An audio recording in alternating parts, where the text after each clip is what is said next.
Electronic Data Interchange essentially is the exchange of information between two or more entities using agreed formats.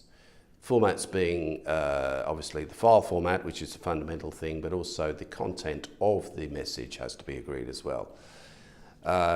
So we have to decide, for instance, if I'm going to, as a supplier, receive a purchase order, that you send purchase order with the information that I need.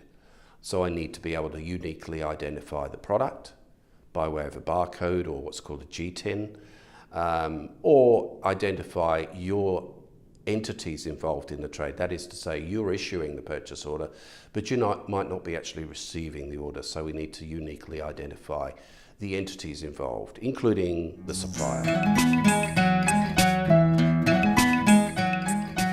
In the automation process, you hope that you can streamline the processes to the point where you can reduce those staff levels.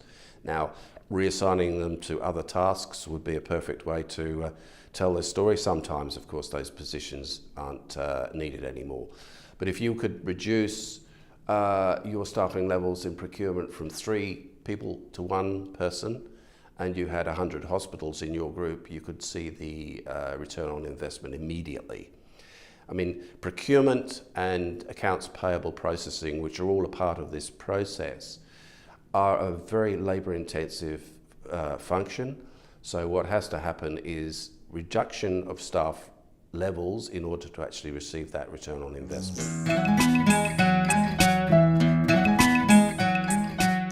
So when we talk about EDI and the automation of procurement, it must also come with a correct data set of all product information that's available to that buyer. Without that, all that's going to happen, to use an old term, is garbage in, garbage out.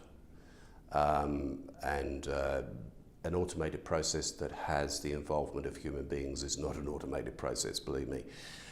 By the very same token, if the manufacturer or supplier gets their master data set of all their products correctly cleansed, then the buyer will have that information and send that information via a purchase order back to the supplier. That's what we call a virtuous circle. So essentially, no human intervention. Every part of the transaction is automatically confirmed through our exchange from one accounting system to the other. And the only manual part of the process is, of course, the truck arriving with the goods.